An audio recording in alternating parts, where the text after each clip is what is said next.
تو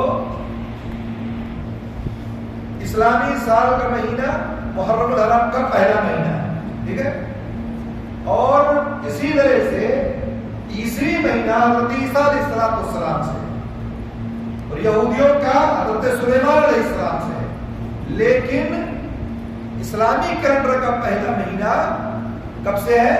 محرم الحرام سے۔ اس کی ابتدا کب سے ہوئی؟ کب سے اس کی ابتدا ہوئی؟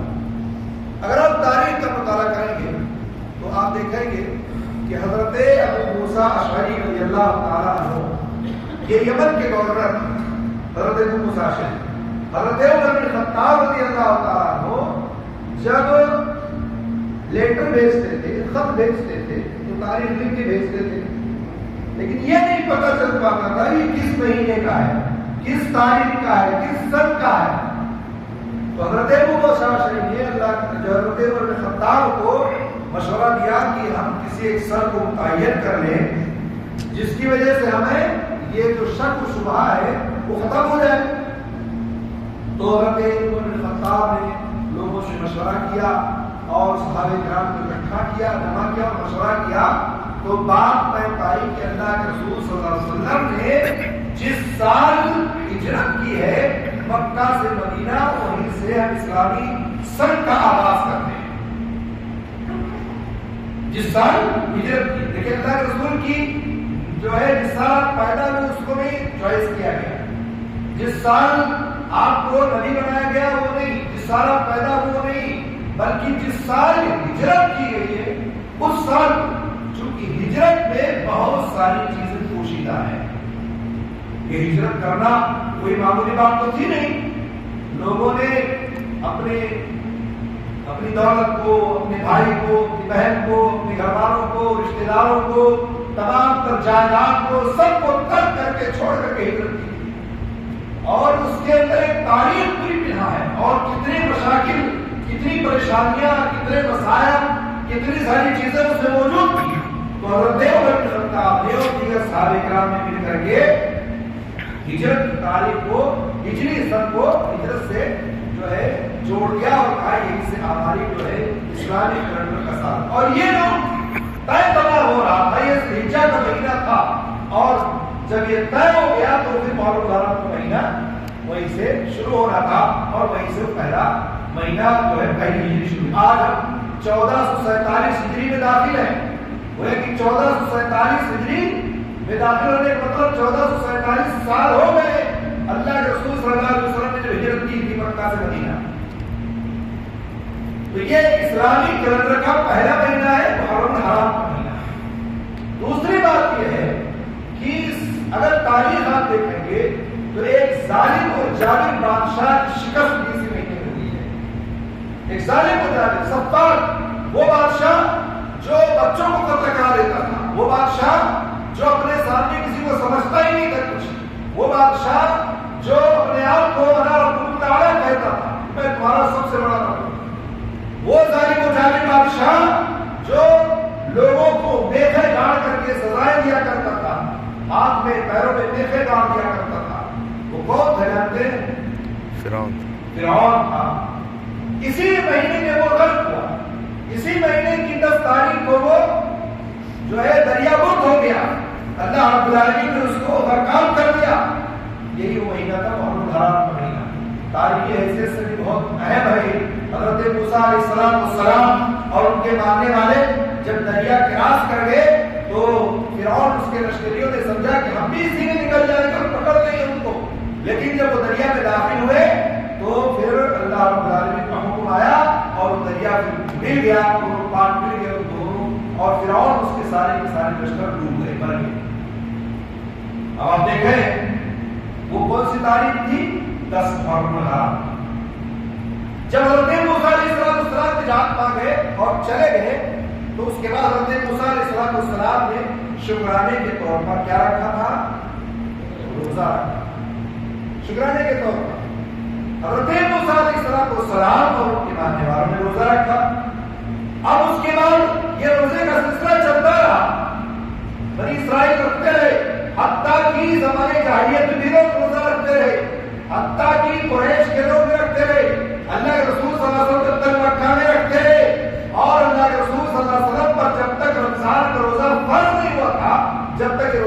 فرض ہو گیا تھا، کہتے ہیں رسول نبی بنائے گئے اس کے بعد یہ روزہ فرض تھا، لیکن جب سن 2 ہجری میں رمضان کا روزہ فرض ہوا تو اس کے بعد پھر اختیار دے دیا گیا کہ چاہو تو یہ روزہ رکھو چاہو تو نہ رکھو، ٹھیک ہے۔ اس طرح سے یہ روزہ کا سلسلہ کہاں سے شروع ہے؟ کہاں سے شروع ہے؟ حضرت موسیٰ علیہ السلام کے دور سے۔ کہنے کا مطلب یہ ہے کہ بعض بھائی ہمارے اس کو قتل حسین یا شہادت حسین سے جوڑتے ہیں، بعض بھائی ہمارے سوچتے ہیں کربلا کے میدان سے روزے کا تعلق جڑا ہوا ہے، بعض بھائی یہ سوچتے ہیں کہ حضرت حسین شہید ہوئے تھے اور اس لیے روزہ رکھا جاتا ہے۔ نہیں میرے بھائی، اس سے اس کا کوئی تعلق نہیں، یہ تو ایک معاملہ تھا، اتفاق تھا، اسی تاریخ کو حضرت حسین بھی شہید ہوئے دستوں، اور اسی تاریخ کو حضرت جو موسیٰ کو نجات بھی ملی اور روزہ رکھا، اور اللہ کے رسول صلی اللہ علیہ وسلم بھی روزہ رکھا کرتے تھے۔ اللہ کے رسول صلی اللہ علیہ وسلم جب مدینہ گئے مکہ سے تو دیکھا یہودی روزہ رکھ رہے ہیں، تو سوال کہ میرے روزے یہ کیوں رکھ رہے ہیں، کیا وجہ ہے؟ تو کہا گیا، بتایا گیا کہ حضرت موسیٰ علیہ السلام کی ماننے والوں کو اللہ تعالیٰ نے نجات دی تھی فرعون اور اس کے لشکریوں سے، اس لیے حضرت موسیٰ نے روزہ رکھا، اس لیے روزہ رکھ رہے ہیں۔ تو حضرت اللہ کے رسول صلی اللہ علیہ وسلم نے فرمایا کہ حضرت موسیٰ علیہ السلام جو ہے وہ ہم میں سے، یعنی ہم بھی نبی وہ بھی نبی ہے، ہم زیادہ حقدار ہیں کہ روزہ رکھتے ہیں۔ تو اللہ کے رسول صلی اللہ علیہ وسلم نے روزہ رکھا اور اس کے بعد یہ نہیں کہا کہ اگر آئندہ سال میں زندہ رہا تو میں ایک روزہ زیادہ رکھوں گا، 9 محرم کو بھی روزہ رکھوں گا تاکہ یہودیوں کی مخالفت ہو۔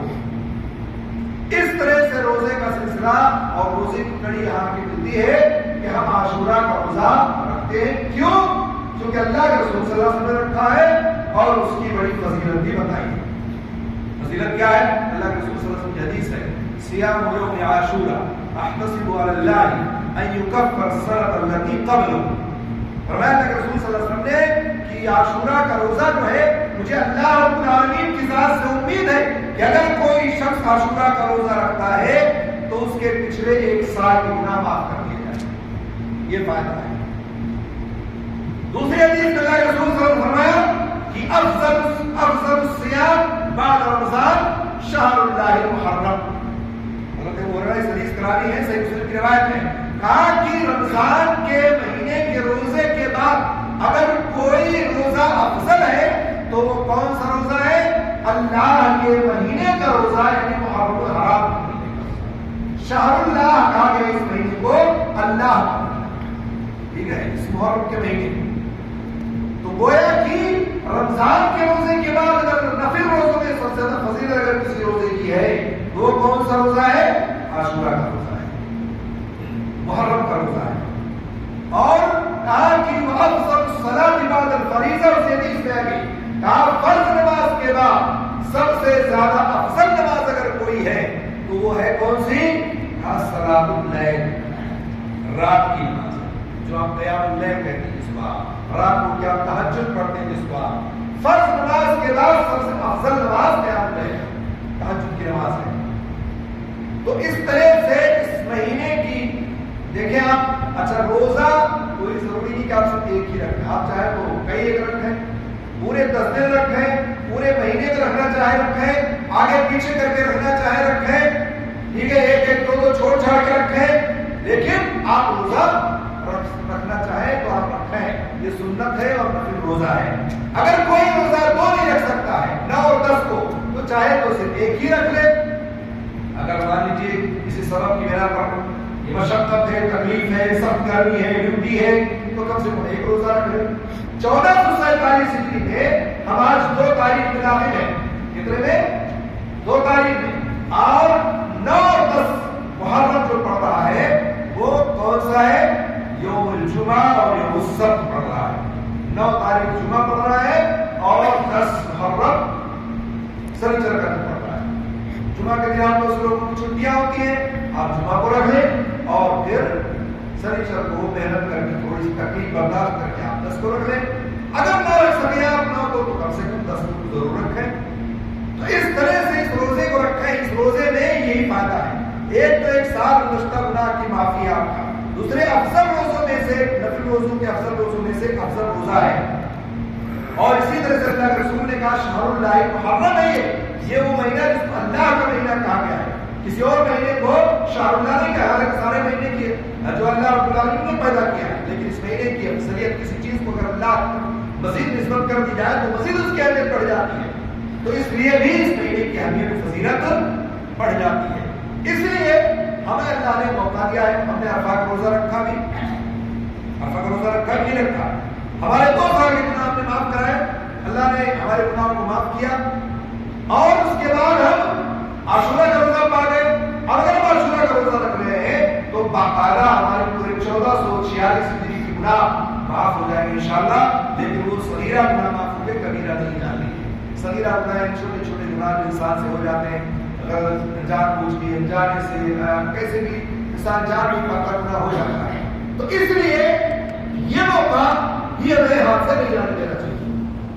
اگر ہم نے عرفہ کا روزہ رکھا اور اس موقع کو غنیمت سمجھ کر کے ہم نے روزہ رکھا، تو ایسے ہی عاشورہ کا روزہ بھی ہم غنیمت سمجھ کر کے رکھیں، اس کو یاد سے نہ جانے دیں۔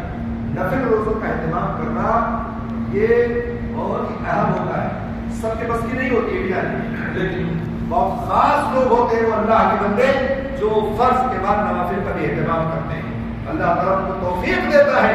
دیکھو فرض تو رکھ لیا تم نے، اب نفل کا بھی اہتمام کرو۔ جیسے ہم فرض نماز پڑھتے ہیں تو نفل نماز پڑھتے کہ نہیں پڑھتے، رات کو اٹھ کے پڑھتے ہیں، نوافل کا اہتمام کرتے ہیں، سنتوں کا اہتمام کرتے ہیں، ایسے ہی نفل روزوں کا بھی اہتمام ہمیں کرنا چاہیے، بہت اہم عبادت ہے۔ اور روزہ ایسی عبادت جس کے بارے میں اللہ کے رسول صلی اللہ علیہ وسلم نے فرمایا ہے کہ اگر کوئی شخص ایک روزہ اللہ رب العالمین کی خاطر خالص نیت کے ساتھ اگر رکھ لیتا ہے تو اللہ رب العالمین اس شخص کو جہنم سے 70 سال کی دوری عطا فرما دیتا ہے۔ لیکن 70 سال یہ دنیا کا 70 سال نہیں، آخرت سوچا کتنا دور انسان چلا جائے گا جہنم کی گڑھے سے۔ اور دوسرے دن میں اللہ کے رسول نے کہا صوم جنت، یہ روزہ ڈھال ہے کس چیز کے لیے؟ آگ کے لیے، یہ ڈھال ہے، آپ کو جہنم میں جانے نہیں دے گا۔ یہ روزہ جس کے بارے میں اللہ کے رسول نے فرمایا یہ روزہ کر قیامت والے دن آپ کی شفاعت کرائے گا، کھڑے ہو جائیں گے اللہ رب العالمین کے سامنے کہ اللہ تیری خاطر بھوکا پیاسا رہتا تھا، تیری خاطر اس نے تکلیف برداشت کی، پیاس کی، بھوک کی برداشت کی، گرمی برداشت کی، اس لیے اللہ اس کو بخش دے، معاف کر دے، جو ہے شفاعت کرا تھا۔ تو بہرحال اللہ رب العالمین نے ہمیں یہ موقع دیا ہے، اس لیے موقع کو غنیمت سمجھتے ہوئے روزہ رکھیں۔ تاریخی حیثیت سے بھی اس مہینے کی بڑی اہمیت ہے اور شرعی حیثیت سے بھی کہ ہم روزہ رکھیں۔ روزے کے علاوہ جتنے بھی کام محرم کے مہینے میں کیے جاتے ہیں اس سارے کے سارے خلاف، شریعت سے اس کا کوئی تعلق نہیں ہے، شریعت سے اس کا کوئی لینے نہیں۔ جیسے آپ جیسے محرم کا مہینہ چڑھتا ہے لوگ کالا لباس پہننا شروع کر دیتے ہیں، ہے نا، کالے لباس پہنتے ہیں اور کالے لباس پہن کر کے اور اس کے بعد جو ہے پورا مہینہ یا 10 محرم تک شوق مناتے ہیں، اس کی کوئی حیثیت نہیں، شرعی حیثیت کچھ نہیں ہے۔ کہیں اللہ کے رسول صلی اللہ علیہ وسلم نے نہیں فرمایا، یا اس کے علاوہ صحابہ کرام نے یا اس کے بعد کے لوگوں نے اہل کرام نے بتایا ہو کہ جو ہے تم جو ہے یہ شریعت جو ہے کالے لباس پہن کر کے گھومو۔ اسی طرح سے رمضان جیسے محرم کا مہینہ چڑھتا ہے آپ دیکھیں کہ لوگ تازیہ داری کا خوب اہتمام کرتے ہیں، باس کی لکڑیوں کو، کپچیوں کو بنا کر کے اور اس کے بعد خوبصورت سے خوبصورت ترین بنا کر کے رنگ برنگے جو ہے اس میں کاغذ لگا کر کے اونچی سے اونچی، چھوٹی سے چھوٹی، بڑی سے بڑی اور مختلف قسم کی شکلیں دے کر کے اب تو دیکھیں گے آپ کی باقاعدہ مکہ کی شکل، مدینہ کی شکل، براق کی شکل، ایسی شکلیں بنا کر کے لوگ اس پہ جو ہے اس کی جو ہے نکالتے ہیں، سڑکوں پر، گلیوں پر، چوراہوں پر میلے کے نکالتے ہیں اور باقاعدہ اس کو لوگ عبادت سمجھتے ہیں، دین کا حصہ سمجھتے ہیں، جبکہ وہ دین نہیں ہے، وہ عبادت نہیں ہے، وہ تو بعض دفعہ لوگ کفریت شرکیت کام میں مبتلا ہو جاتے ہیں، وہ ایک ایسا عمل کر بیٹھتے ہیں جس کی وجہ سے وہ کفر شرک ہو جاتے ہیں۔ اس لیے یہ جتنی بھی چیزیں ہیں یہ بڑی خطرناک جان لیجیے۔ یہ تازیہ داری جو ہے آپ دیکھیں ہندوستان میں کب آئے 800 ہجری کی مدنی 800 سال کے بعد جو چیز 800 سال کے بعد بنائی گئی وہ دین کا حصہ ہو سکتا ہے؟ کیسے ہو سکتا ہے دین کا حصہ؟ یہاں تو اللہ کے رسول کے زمانے میں اگر اللہ کے رسول صلی اللہ علیہ وسلم کی وفات ہوئی ہے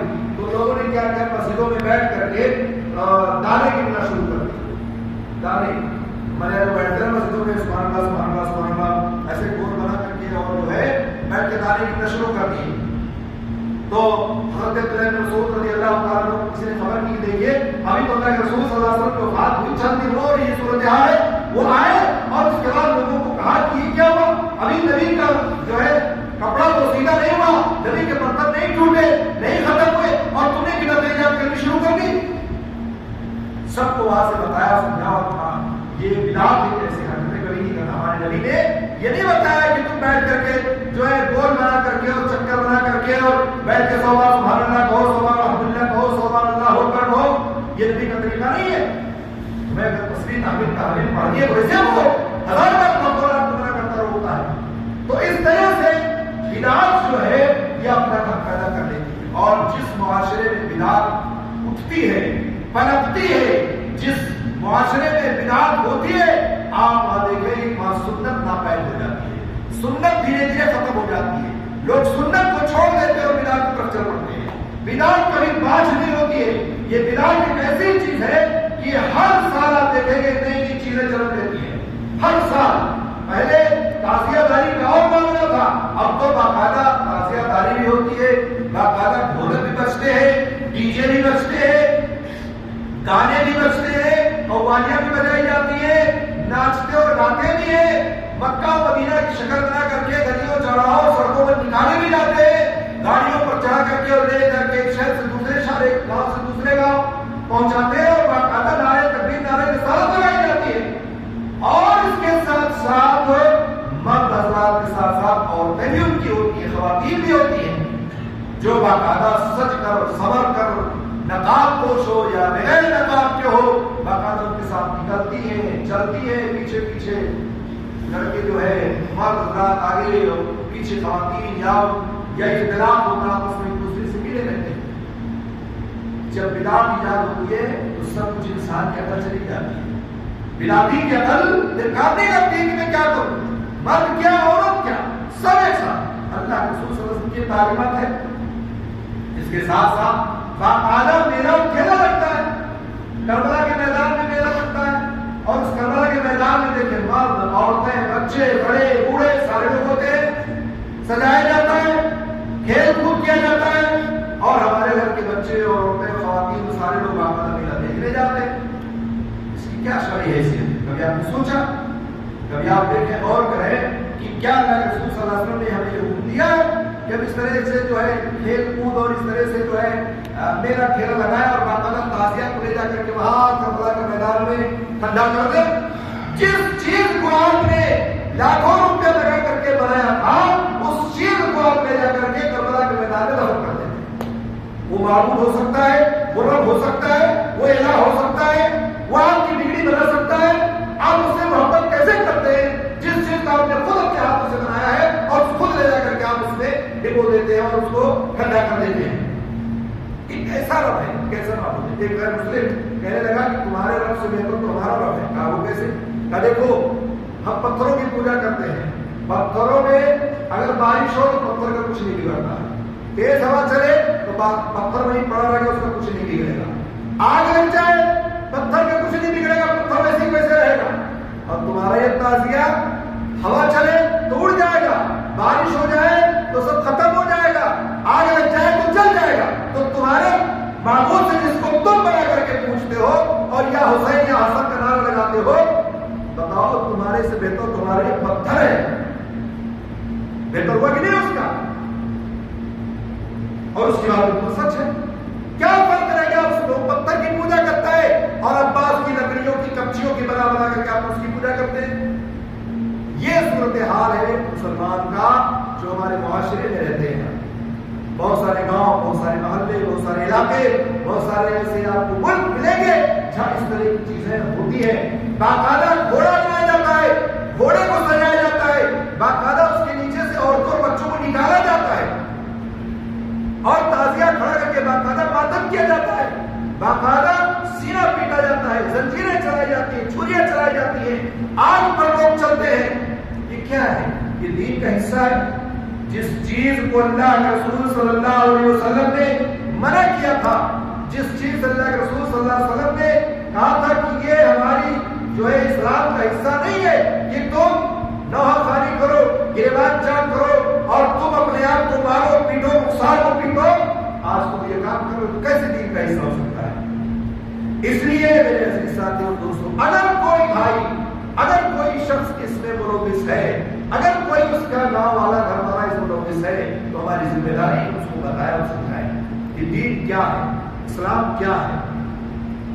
آپ خود کہتے ہو نا کہ دین تو ہمارا مکمل ہے، ایوب اکملت لکم دینکم واتممت علیکم نعمتی ورضیت لکم الاسلام دینا۔ حجۃ الوداع کے موقع پر، ابھی میں نے اس سے پہلے بتایا تھا آپ لوگوں کو کہ عرفہ کے دن حجۃ الوداع کے موقع پر یہ آیت اتری اور اللہ کے رسول صلی اللہ علیہ وسلم نے کہا دین مکمل ہو گیا۔ اللہ نے قرآن کی آیت اتار دی، جب دین مکمل ہے تو اب کیسے آپ بتاؤ کہ آپ کا یہ جو عمل ہے معاشرے کا یہ کہاں تک درست ہو سکتا ہے؟ محرم کا مہینہ چلے گا، چڑھے گا جب تو تازیہ داری، کالا لباس اور اس کے ساتھ جانتے کیا ہوتا ہے؟ سبیلیں پلائی جاتی ہیں، شربتیں پلائی جاتی ہے، سریے پانی پلائے جاتے ہیں۔ اگر آپ کو پانی پلانا تو ہمیشہ پلاؤ، شربت پلانی تو ہمیشہ پلاؤ۔ کہتے ہیں کربلا کے میدان میں حضرت حسین کو پانی نہیں پلاتے اس لیے پانی پلاتے ہیں، پانی پلاتے ہیں، پیاس نہ لگی تھی پانی یہاں پلاتے ہیں۔ عجیب لوگوں کی تفکیر دیکھیں، عجیب فکرہ، وہ ایسے ایسے کام انجام دیتے ہیں جو آپ سوچ نہیں سکتے ہیں۔ شربتیں پلانا، سبیلیں پلانا، یہ ہمارے یہاں باقاعدہ چلتا ہے۔ اس کے علاوہ سب سے گھناؤنا کام جو ہوتا ہے، سب سے گھناؤنا کام ہمارے معاشرے میں ہو سکتا ہے نہ ہوتا، لیکن جو شیعہ حضرات وہ کرتے ہیں جہاں صحابہ کرام رضی اللہ تعالیٰ عنہم اجمعین کو سب کو شتم کیا جاتا ہے، گالی گلوچ دی جاتی ہے، باقاعدہ نام تان کیا جاتا ہے، حضرت ابوبکر کو، حضرت عمر کو، حضرت جو ہے حضرت عائشہ صدیقہ رضی اللہ تعالیٰ عنہا کو اور بہت سارے صحابہ کرام کو باقاعدہ نام تان کیا جاتا ہے، باقاعدہ مجلسیں منعقد کی جاتی ہے، باقاعدہ مجلس میں لوگ بیٹھ کر کے تبرہ کرتے ہیں اور گالیاں دیتے ہیں باقاعدہ۔ یہ صورتحال یہ سب سے گھناؤنا کام ہے۔ اس صحابہ کرام کو گالی دینا کوئی معمولی بات ہے؟ آپ بڑی بڑی بدعتیں کریں، بڑے بڑے کام گناہ کرتے ہیں آپ، لیکن یہ گناہ ناقابل تسخیر ہے، یاد رکھیے، یہ بہت خطرناک گناہ ہے۔ اللہ کے رسول صلی اللہ علیہ وسلم نے کہا اللہ رسول کو ہمارے صحابہ کرام کو گالی مت دو۔ ہمارے لیے دین کا مرجع کون ہے؟ صحابہ ہے۔ اگر آپ صحابہ کو مطرود کر دیں، صحابہ کو مطرود قرار دے دیں، نعوذ باللہ، آپ صحابہ پہ انگلی اٹھا دیں تو پھر آپ کا پورا دین ریت کا ڈھیر ہے، جب چاہے جب گر جائے، کیا بچے گا آپ کے پاس؟ دین کہاں سے ہے ہمارے پاس؟ صحابہ کرام کے پاس، اللہ کے رسول کے ساتھی صحابہ کرام، اور اس کے بعد سلسلہ جو چلا اور ہم تک پہنچا۔ اب آپ انہی ساتھیوں کو جو یارے دار ہیں، ان ساتھی کو جو اللہ کے رسول صلی اللہ علیہ وسلم کے ساتھی ہیں، ان کو جو اللہ کے رسول کے خلیفہ ہیں، ان کو آپ لان کر دیں، کیا بچے گا آپ کے پاس؟ کچھ بچے گا؟ پورا دین آپ کا ڈھیر ہو جائے گا۔ اس لیے یہ بہت بڑا گھناؤنا کام اور بڑی ہمت کے ساتھ لوگ یہ کام کرتے ہیں۔ اللہ رب العالمین ایسے لوگوں کو ہدایت دے اور یا اس پر عمل کر دے۔ جو لوگ صحابہ کرام گالیاں دیتے ہیں، یقین مانیے کہ ان سے بڑا مجرم کوئی ہو ہی نہیں سکتا ہے۔ اس لیے عزیز ساتھیو، یہ جان لو کہ یہ محرم کا مہینہ ہے، اس میں آپ کو کچھ نہیں کرنا ہے، صرف اور صرف روزے رکھنا ہے، بس کوئی اور چیز اس میں ہے ہی نہیں۔ صرف کیا ہے؟ روزہ۔ آپ 9 محرم کو اور 10 محرم کو روزہ رکھو، آپ کے لیے کافی ہے، اور اپنے گناہوں کی معافی کراؤ۔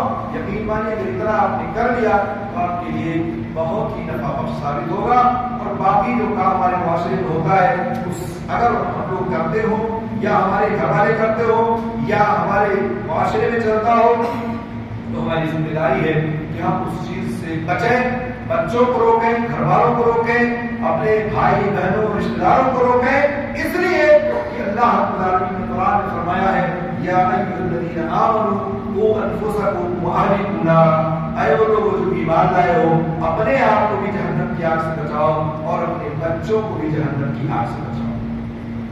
تو ظاہر سی بات ہے آپ کو جہنم کی آگ سے سب کو بچانا ہے، اپنے آپ کو بچانا ہے اور اپنے اہل ویال کو بچانا ہے۔ اس کے ساتھ ساتھ آپ ایسے کاموں میں تعاون نہ کریں کہ تازیہ کام میں پڑھنا ہے، آپ کے پاس فون آ گیا یا آپ کے گھر پہ پہنچ گے کہ آپ کے آدمی جو ہے سعودی رہتے ہیں، جائیے آپ 5,000 دیجیے چلتا ہے نا.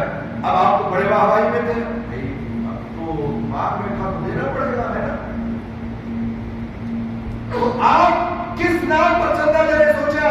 کتنی بڑی کتاب، کتنا بڑا دین کا مذاق اڑانے والا جو وہ شخص ہے جو لے جا کر کے بنائے گا آپ کے پیسوں سے تعزیہ داری ملے گا، نہ ختم کرے گا.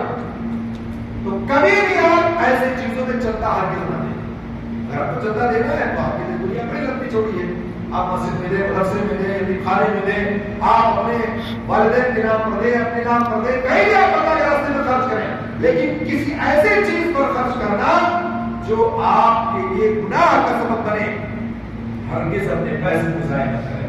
پیسہ بھی جائے اور گناہ بھی ملے. اسی کو کہتے ہیں گناہ بھی لذت. اللہ تعالیٰ نے قرآن میں کیا کہا؟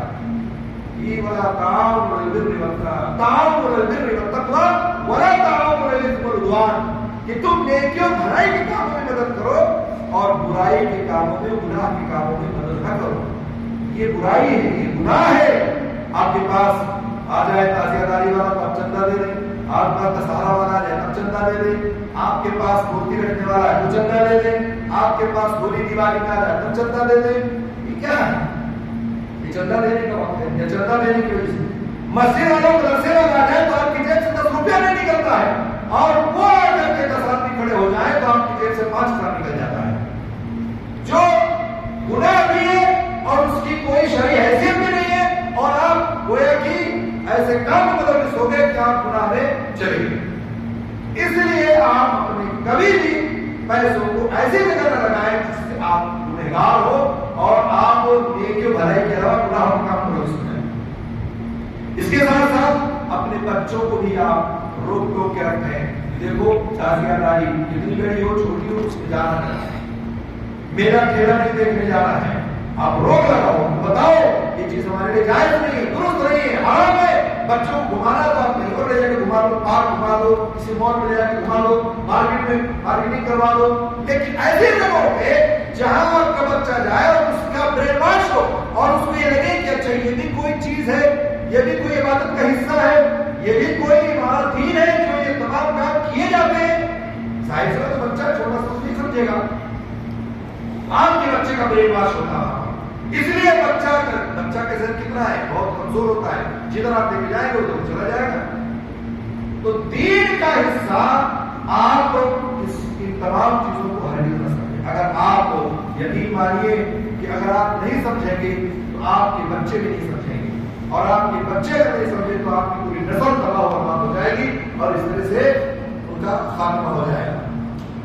تو بہرحال اللہ رب العالمین سے یہ دعا ہے کہ اللہ تعالیٰ ہم سب کو تمام بدعتوں پر حفاظ محفوظ رکھے. اور اللہ نے ہمیں موقع دیا ہے، وہ دن قریب ہے کہ ہم 10 محرم کو پہنچیں، تو اللہ تعالیٰ ہمیں توفیق دے کہ ہم روزہ رکھیں تاکہ ہمارے گناہ معاف ہو. اور اسی طرح سے اس مہینے کی جو ہماری حیثیت ہے اس کو بھی ہم جانیں اور اس کو بھی سمجھنے کی ہم کوشش کریں. اس لیے کہ یہ ایام آگے ہو جاتے رہیں گے اور اگر زندگی رہی تو پھر اللہ تعالیٰ ہمیں موقع دے گا. اس لیے ان چند باتوں کے ساتھ میں اپنی بات کو ختم کرتا ہوں. آج یہ پہلا درس رمضان کے ذوالحجہ کے بعد، عید کے بعد، اور انشاءاللہ اس سلسلہ میں چلتا رہے گا. اللہ تعالیٰ سے دعا ہے اللہ تعالیٰ ہم سب کو نیک بنائے، صالح بنائے، اور اسی طرح سے اللہ تعالیٰ